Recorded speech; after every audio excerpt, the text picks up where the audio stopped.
Kita mengenal ada beberapa metode penangkapan ikan yang biasa dilakukan nelayan tradisional. Salah satunya teknik rawe atau merawe.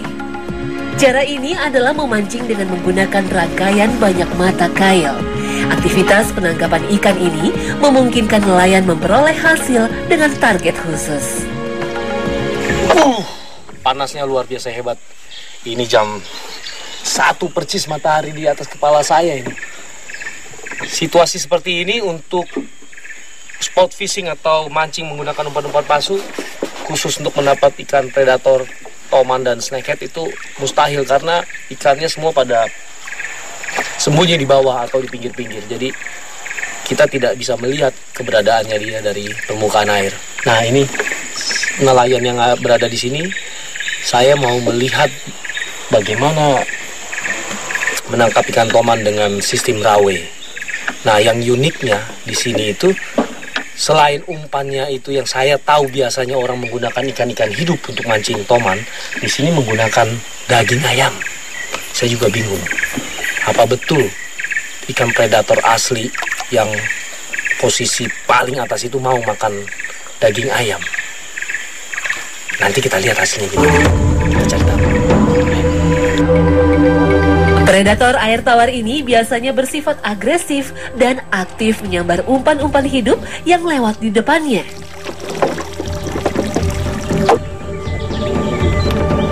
Namun masyarakat sekitar Danau PLTA Koto Panjang meyakini dengan menggunakan daging ayam, target buruan bisa dinaikkan. Jadi ternyata ayamnya itu memang harus ayam segar, ayam hidup, dipotong di tempat, baru dijadikan umpan.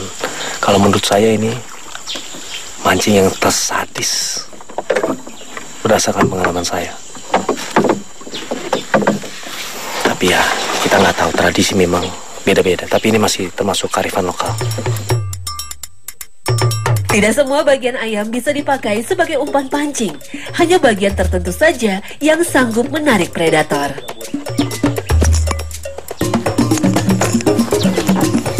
Nah, ini akhir dari umpan ayam. Jadi betul-betul hanya dagingnya yang lembutnya saja, tidak boleh ada bagian-bagian yang keras termasuk tulangnya. Karena kalau menurut nelayan di sini, si toman itu apabila gigit nanti daging ini, apabila ada yang keras dia akan tinggalkan, tidak dia makan. Dan dicampur dengan air darahnya.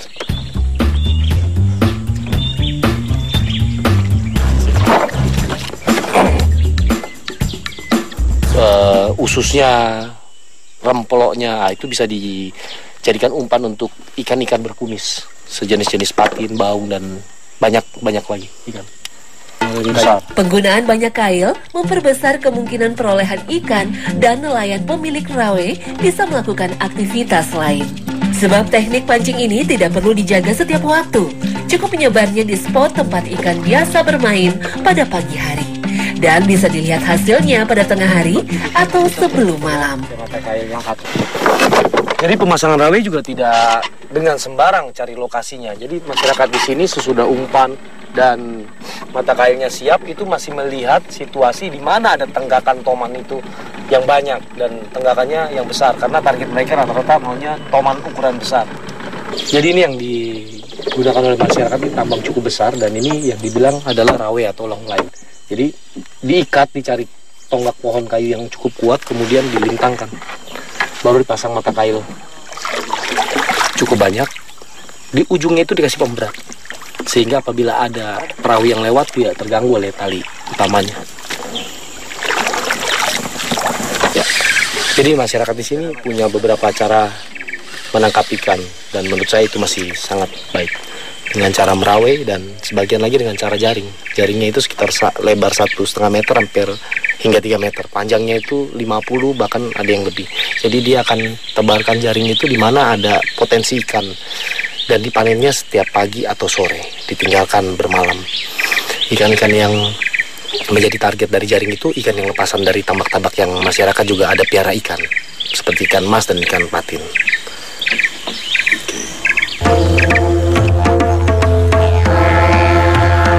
Beragamnya jenis ikan yang ada di waduk ini menyebabkan teknik menangkap hewan akuatik ini juga berbeda-beda sesuai karakter dan sifatnya.